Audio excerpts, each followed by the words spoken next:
Okay, so I will be the session chair for session 16. These are the last 5 spotlight talks, which will be followed immediately by our last early career spotlight talk.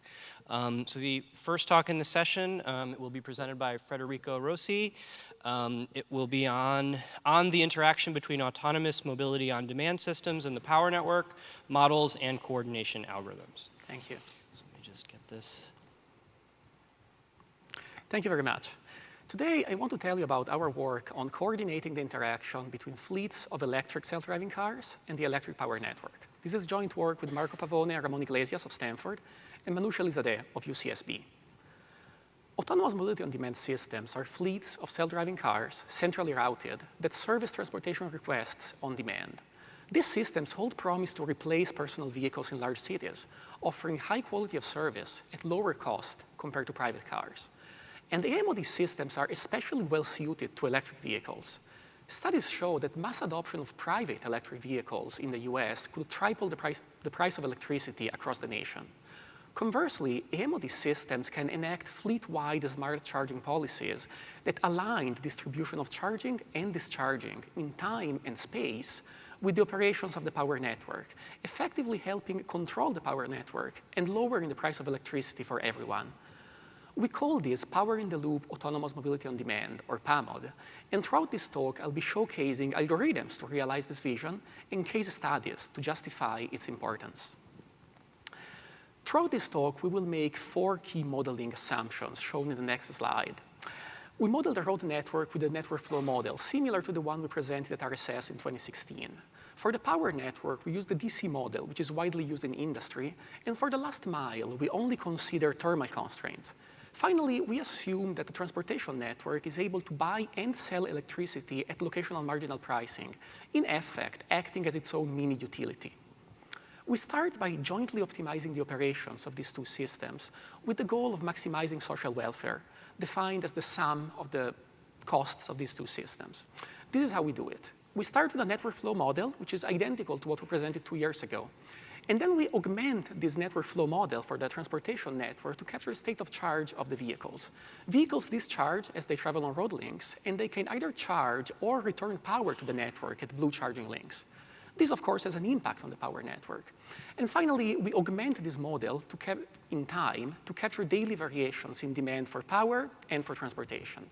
The end result is a very large linear program, which nevertheless we can solve efficiently for very large problems. How large? To test our algorithms, we performed a case study where we serviced 1 in 3 commuters in Dallas-Fort Worth, 400,000 people, with a fleet of 150,000 vehicles. And we looked at the impact of this on the Texas power network. We compared 3 cases. In the baseline case at the top, there are no cars. We only look at existing loads in the power network. In the coordinated case in the middle, which we call PAMOD case, the AMOD system and the power network coordinate to maximize social welfare. And finally, in the bottom case, the AMOD system just tries to minimize its own electricity cost without considering the impact that this will have on the power network. The first result we show is that coordination does not increase travel times for transportation customers, which is good. But even better, coordination is able to lower electricity prices with respect to the baseline case, despite the increase in demand for electricity, which is a very surprising and very good result. Compared to the uncoordinated case, coordination is able to lower the price of electricity in Dallas-Fort Worth by over 2% for a saving of $120 million per year. And the electricity bill for the transportation operator is 23% lower, a saving of $35 million per year. Of course, getting this requires us to assume that the power network and the transportation operator are willing to cooperate, maximize social welfare, and all these things which are highly unrealistic. To overcome this, in the journal version of this paper, which is an archive, we show that the social optimum, which we just computed, can be enforced as a general economic equilibrium through appropriate pricing. Now, how do we find these market clearing prices? We also show in the journal version that the market clearing prices can be found with a distributed dual decomposition algorithm that does not require the agents, the operators, to share their private information. This is key because it shows that the social optimum, which we found, these benefits, can be achieved in a distributed setting where agents are self-interested and unwilling to exchange private information. To conclude, today we showed that coordination between AMOD systems and the power network can reduce the price of electricity by hundreds of millions of dollars, and the benefits of doing this are shared between the two systems and can also be achieved in presence of selfish agents that are not willing to communicate private information. Looking forward, we want to assess whether this cooperation can also be used to increase the fraction of renewable energy in the power mix. And we also want to use electric vehicles to recover from power network failures, such as those we saw in Puerto Rico last year. If you're interested, I hope to see you at the poster session. Thank you very much for your attention.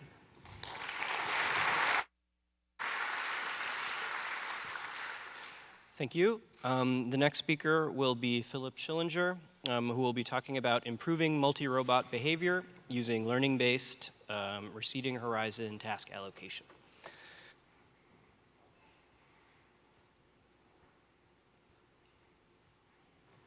Hello, everyone. I'm Philip Schillinger, working at the Bosch Center for Artificial Intelligence and PhD student at KTH Stockholm.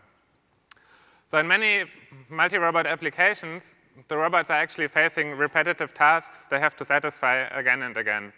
On the one hand, trying to find an optimal solution in these cases is computationally expensive, since the multi-agent setting has a high computational complexity, and we also have uncertainty in the system that we need to mitigate. On the other hand, if we have approximate solutions, then we basically sacrifice efficiency in every single iteration we have. So the question we address in this talk is, how can robots learn a better strategy to actually reach their common goal and improve this strategy over time while following the mission? And our approach enables to extend existing policy search methods. So we start with a goal specification we pass to each robot. They decompose it into subtasks, then communicate in order to allocate and execute in parallel whatever is allocated to them. They then iterate in order to learn and improve behavior over time, as I will present in this presentation. So we formulate the goal specification in the form of linear temporal logic formulas in order to specify temporally extended behaviors and provide guarantees regarding safety properties. We convert this LTL formulation into an automaton specification, where we then need to find an accepting cycle, so basically visiting an accepting state again and again. And in order to improve the efficiency, we want to do this with the lowest possible time. That's the objective we want to optimize here. On the other hand, we formulate a physical system in the form of a labeled MDP in order to capture the uncertainty in the system. And we employ options in order to abstract from parts of the state space and plan more efficiently. So in many works, these options are actually manually defined. But here, our key insight is that the automaton we get from our LTL specification suggests reasonable options that we can actually use in order to define our subtasks. So we basically plan policies to execute a particular transition while guaranteeing safety properties we have in our current state of the Bichet automaton. So we can then see every transition in this automaton as one of the subtasks, and the robots can cooperate and find a good strategy which transition to allocate to which robot. And they can basically predict what happens and assign future parts to the agents to do this in parallel then. And by doing so, when they reach an accepting state, they have this accepting loop we saw before. So when they execute, they basically have to fulfill the constraint that they need to guarantee safety in the current state. So while they can all act in parallel, only the first robot can actually terminate. The others might enter some states where they need to wait for the first robot to actually terminate its option, but still they can prepare as much as possible in parallel to the first robot executing. And then they do a receding horizon scheme and allocate again and again whenever they have some progress and can continue. So now let's look at efficiency. So as I said, we want to improve with iterations of the mission. And we do this by determining a cost-to-go value defined over the states in the Bichet automaton, which then basically allows us to quantify the desirability of subgoals in order to estimate how long it will take us to continue afterwards to an accepting state and basically complete our accepting loop we need to get to fulfill the next iteration of the mission. So the question is, how can we determine these values? Planning them is definitely too hard from a computational perspective. But as you may recall, I just said before that we can only terminate the first option we allocate. So that means that we can observe the time we take for this first option, and then we are basically again in a classical reinforcement learning setting if we see this as an immediate reward we get. And we can perform a temporal difference update in order to learn the cost-to-go values over the states while operating in the mission, and basically in every iteration improve our strategy. So we show a case study in the paper with some simple transportation task. The robots have two different alternatives of fulfilling the mission, and some uncertainty of being damaged requires them to react dynamically to the events. But already here we can see that the robots effectively learn the faster alternative, and also some other very interesting behavior emerges, like multiple robots serving the same task, which takes more time in order to be completed. So thank you for your attention, and I'm happy to talk to you at the poster to discuss the details of the paper. Thank you.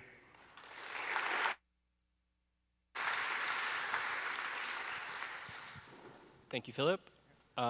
Next up will be Michael Kapp talking about multi-objective analysis of ride-sharing in automated mobility on demand.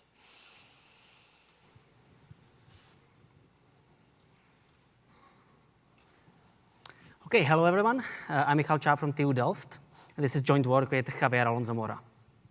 So as you already know, automated mobility on-demand systems consist of a fleet of self-driving vehicles that can be hired for one-way point-to-point trips. These systems can employ ride-sharing. That means that one vehicle can serve multiple passengers at the same time. In this paper, we study how we can quantify the potential of ride-sharing to reduce operation cost in such systems. This is how our model looks. We have transportation demand that consists of a set of requests, each defined by origin, destination, and maximum allowed travel delay due to ride-sharing. These requests are served by a fleet of vehicles, and we want to find routes for those vehicles that collectively serve all the passengers while minimizing the cost. So obviously, this is an NP-hard optimization problem.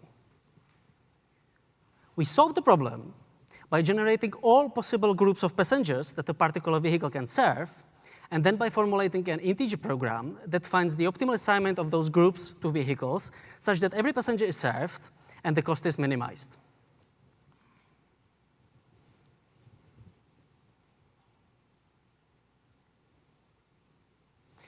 To measure the quality of a particular assignment, we consider two objectives.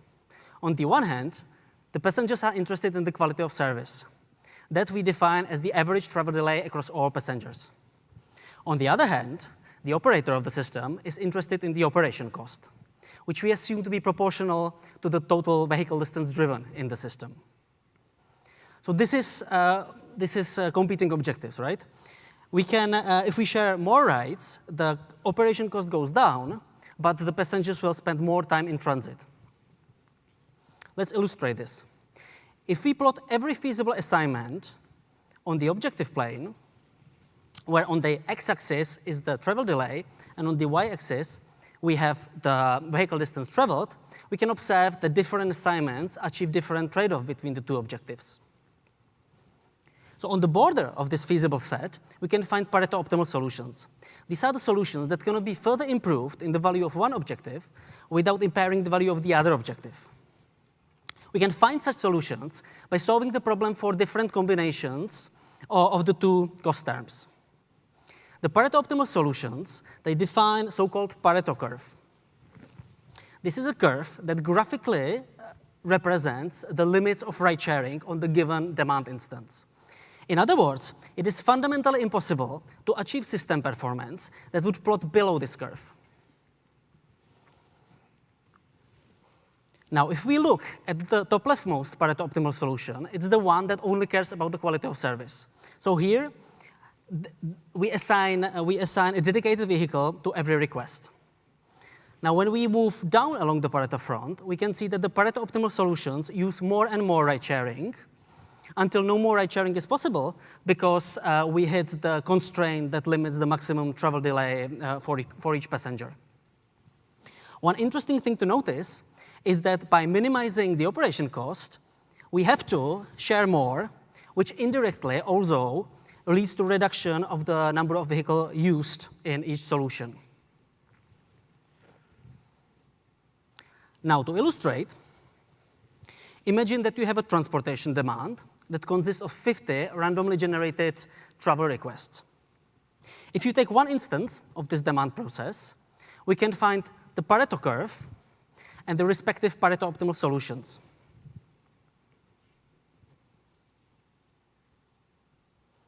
We can compute such Pareto curves also for other random realizations of this demand process, aggregate the results, and recover the average Pareto curve. And this is a curve that tells us what is the expected operation cost and how many vehicles we need if we want to achieve a specific quality of service in our system. So our method is also applicable in real-world contexts. We took 1 minute of historical taxi data from Manhattan and used the method to quantify how big is the potential of ride-sharing among taxis in Manhattan. To conclude, in this paper, we developed a method that can exactly quantify the potential of ride-sharing in automated mobility on-demand systems. Moreover, it is remarkably scalable. We're able to find optimal solutions for instances that have more than 400 requests. So if you're interested in details, I would love to see you at my poster.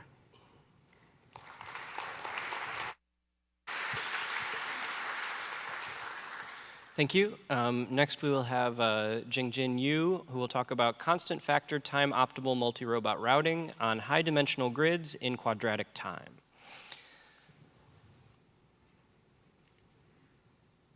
Hello, everyone. So this work pushes the theoretical limits of optimal multi-robot routing algorithms. Now, most of you are probably familiar with multi-robot routing or motion planning problem.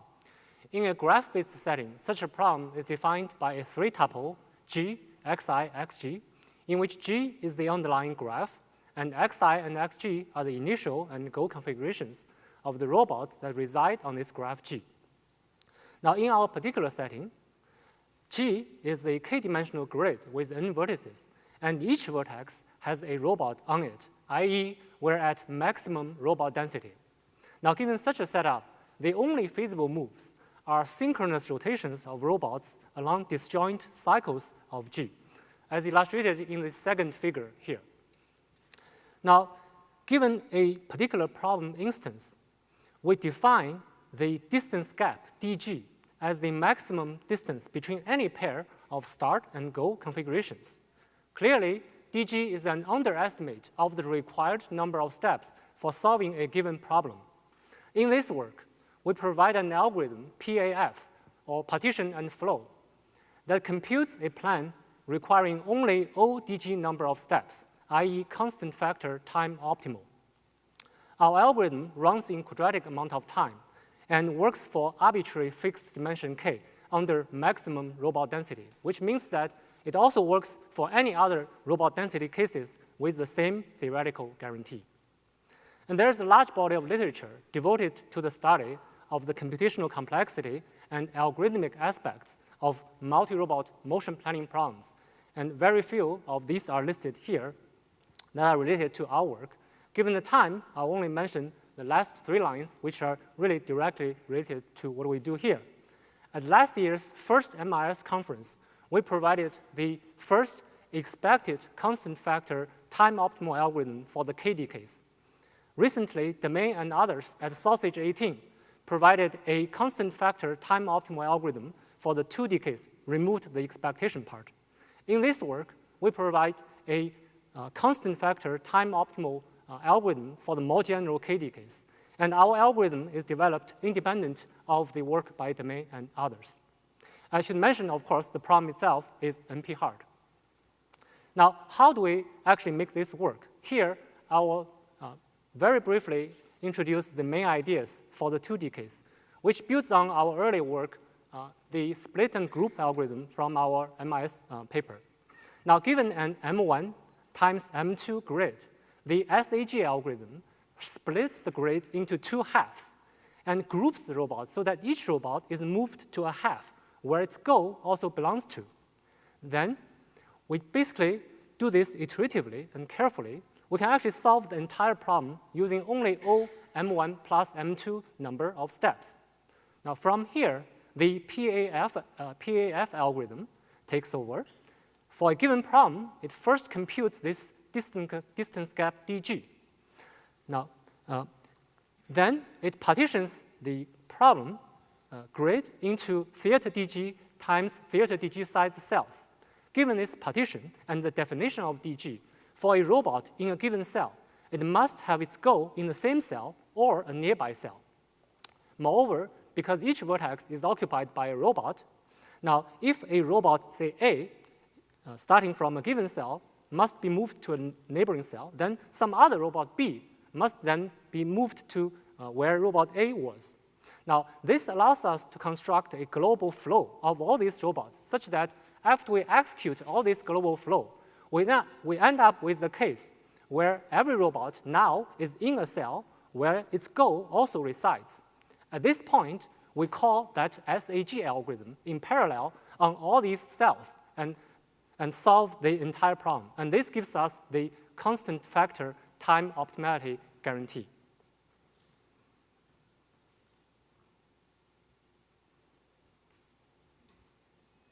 To conclude, we provided in this work the first polynomial time, constant factor, time optimal algorithm for labeled multi-robot routing problem in k dimensions.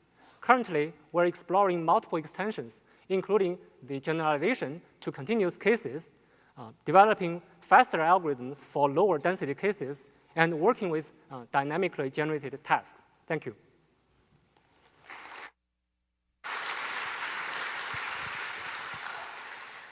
The final talk of the session will be GPU-based max flow maps in the plane, presented by Renato Farias.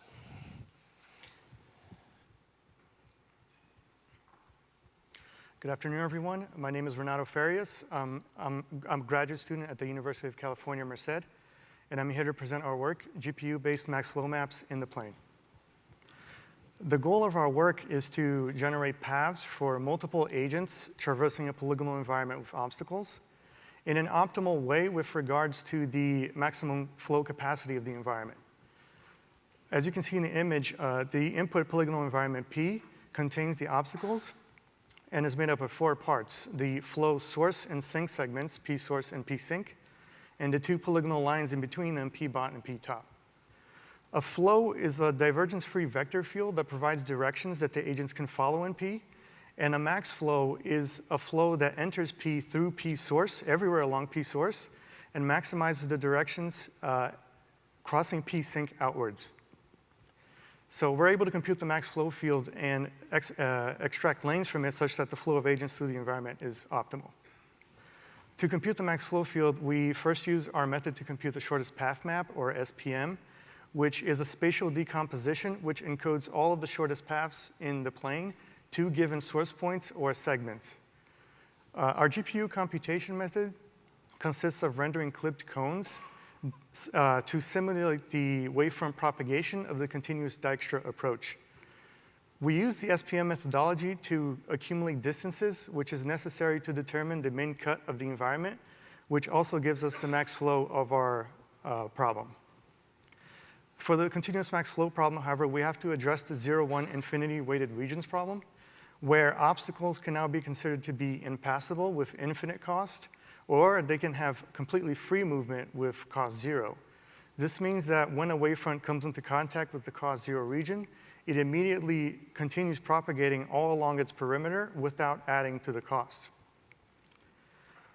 To incorporate these cost 0 regions, it's necessary to know the shortest distances between the segments in the environment. For this, we compute what we call a critical graph, which represents all of the valid projections of vertices onto segments. The resulting projected points let us know where on each region the wavefronts might first reach. So to compute the max flow field, we first compute a normal SPM using either P bot or P top, and then we repeat the algorithm, expanding new wavefronts from the 0 cost regions whose critical points were reached by wavefronts of previous iterations until there are no new wavefronts to be expanded. What we're doing here is essentially accumulating distances from one end of the environment to the other without considering the cost of traversing obstacles. And in this way, we can determine the min cut in the environment, which gives us the max flow of agents going from source to sink. Here we compare results in 3 different scenarios. In each one, the agents emerge from the source segment at the top and navigate to the sink segment at the bottom. In this one, the agents are guided by a simple SPM, so they're just taking the shortest path to the sink. And as you can see, bottlenecks start to form. Here, the agents are using the lanes generated by our method.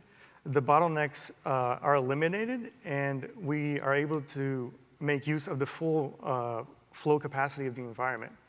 However, a lot of the lanes are very inefficient in terms of their length. They take unnecessarily long detours at times. And so we apply an optimization step. And the optimization step is a refinement method, which basically consists of taking pairs of points and creating a direct connection between them if they constitute a collision-free shortcut. And by applying this optimization step to the previous lanes, we get these optimized lanes, which, as you can see, have much more improved lengths compared to the previous ones and reach their local minimums. So our solution compared to the SPM, on average, generates longer paths. But because we are able to utilize the full flow capacity of the environment, we're able to guide more agents to the goal in the same amount of time. So in our experiments, our method was able to flow up to 2.85 times more agents per second than when the agents just follow the shortest path to the goal. So in conclusion, we presented a solution for the max flow problem in continuous polygonal environments. And we're also investigating several extensions, including how to incorporate velocity changes in the environment, and also how to address multiple disconnected sources and sinks, including the case where the flows of different sources and sinks might cross each other. Thank you.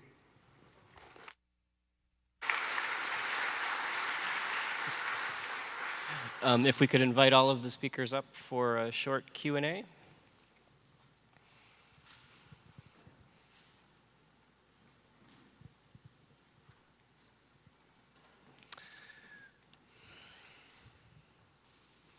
Okay, are there any questions? There's one there.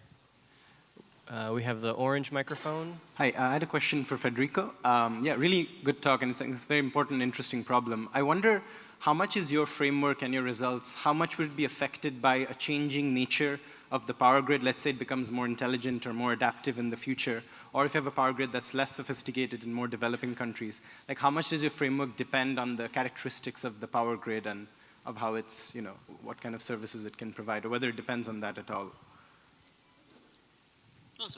Thanks. That's a great question. I don't think it depends. I mean, the results, of course, would. The framework in itself, what we're assuming is that you can model the power network to the DC model, and that there is an independent system operator. We can go into the details of the poster session, but somebody who's trying to minimize the cost of generation and price accordingly. This is something that's widely used in the Western world, but in the US and in Europe. If you're not using locational marginal pricing, then all the pricing theoretical approach, of course. But the point of locational marginal pricing is exactly to externalize the internal cost of the power network. So I would say not too much. To add to that, we are working on a case study in Puerto Rico. That's why I mentioned it. So maybe check back in a few months. We should have a manuscript on that. Thank you. Another question?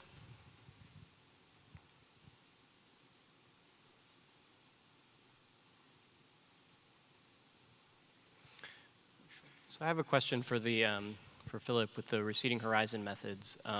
Given that you are doing this receding horizon control and you're thinking about safety, can you get into a situation where, because you only have the short horizon, you actually get into a situation where you then have issues with guaranteeing safety further down the line? So we can guarantee safety all the time by following the automaton we construct from LTL. But if this automaton has some dead ends, then we would come to a situation where we could not continue with the mission. But yeah, we can basically identify these states in an automaton if we look at the automaton before applying the method, and then by removing these states, we can make sure that we only take transitions which can eventually reach an accepting state. Okay, I know it's close to the end of the day, but just maybe one or two more questions. Anybody?